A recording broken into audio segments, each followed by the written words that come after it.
So when the Incas came, they didn't bring more innovation, really, but usually they expanded what already was there.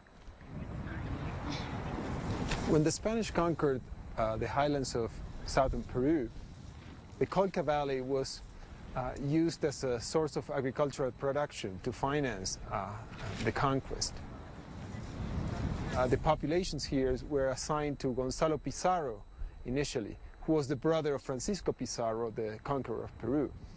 By the middle of the century, of the 16th century, the population was reduced into few populations, and that's the origin of many of the towns we see today in the valley. That's why we have these fine churches. They mark the places where the Indians were taken from their original towns and reduced, so their labor could be easily controlled. There are towns and villages scattered throughout the canyon, but nature remains close at hand. He found this young and it was hurt. And you hope that their bowel training is in good stead. And the talons have not yet destroyed my hand. But these are a very large bird and fairly common in the Andes. See, oh, it's God. In the early 17th century, the Spanish discovered silver in the headwaters of the valley, in Caylloma. The mines of Caylloma became the second most important source of silver in South America after Potosí. From then on, all the economic structure of the valley shifted to mining. So the population of Colca, instead of devoting themselves to farming primarily, were used through Mita as temporary workers for the mines. Many people tend to think that the Incas were the creators of all Andean civilization, and this basically reflects the Incas' own propaganda. When the Spanish came to the Andes, the Incas would say they invented almost everything, even agriculture. They would claim that they taught agriculture to all the people in the empire. Archaeology has demonstrated that this is not true. Most of the elements that conform Andean civilization were in place at least 2,000 years ago. This is 1,500 years before the Incas expanded. The Incas and their predecessors had their columnar cacti and cactus fruit, just as we did in the southwestern United States and northwestern Mexico.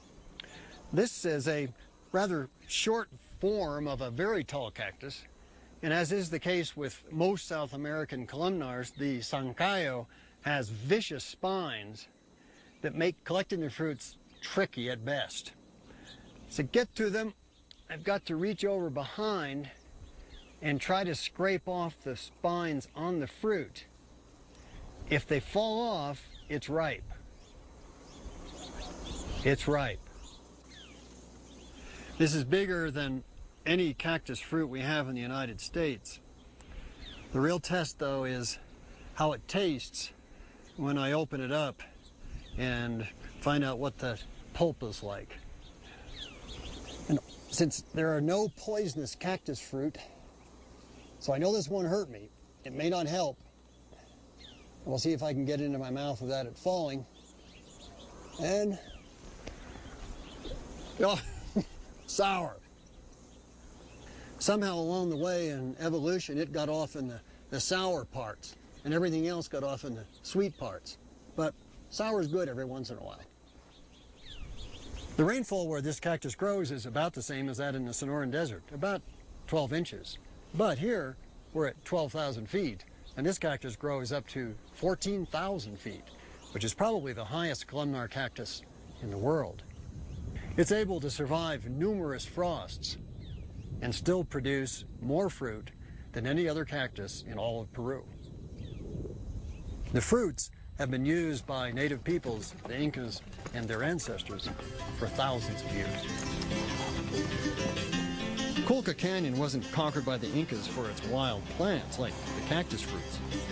They coveted the fertile terraces that gave bumper crops of potatoes, and still do. This is actually a break in the action between the harvesting, which is very hard work. So the community kitchen up here, it's a mobile kitchen. Everybody sits down, the women in one place, and the men in another place to eat. Es la costumbre de la provincia de Caillón. La provincia. Sí, a nivel de la provincia de Caillón. So it's actually a provincial custom that the women and men eat separately. Y en casa también? En casa también sí, separado. Even in the house, the men and women eat separately. Igual. But everyone gets the same amount of food. And my observation here was that the women get served first. ¿Y qué carne de qué? Alpaca. The alpaca. So what the main course, the soup course here is a soup of rice and alpaca meat. Y papas. So it's really a hearty soup. Got onion. Condimentos. It's got carrot. Orégano, hierbabuena. Oh, oregano. It's got peppermint. But most basically, it's got alpaca. And it always complements the potatoes that are native to the Andes and are the basis of the entire diet. ¿Y las papas son de aquí? ¿Son del mismo campo? Sí, una variedad. Canchán. The potatoes that we are eating are gathered from this field, and they're a local variety called canchan. They're a red potato, small, very tasty. ¿Y esto cómo se llama? Perlicholi. So this much bigger one is called perlicholi. Canchán. This one is bigger and has more flesh, but this one has better flavor. Hojita, 2-3 hojitas, eso nos acomoda el estómago. The coca leaves are a very good aid to digestion. If you're eating potatoes and chew on a coca leaf, it helps in digestion and you don't get gas. Se llama chuspa. This bag is called the chuspa. It's especially made and designed with a wide opening to carry coca leaves. And it has been recommended to me strongly that because I just ate a meal generously offered by these people, that I also chew just a couple of coca leaves to aid my digestion. ¿Así? Sí, Dos hojas. claro. So just 2 leaves. Muchísimas gracias. The coca leaf has always been a part of all Andean civilizations, not just for digestion, but also to fight off altitude sickness and fatigue, and for ceremonial purposes. Fashions, on the other hand, were more regional. We've got 3 different hats here representing 3 different people. The black hat is actually worn by a young woman who is from quite a way up near Lake Titicaca.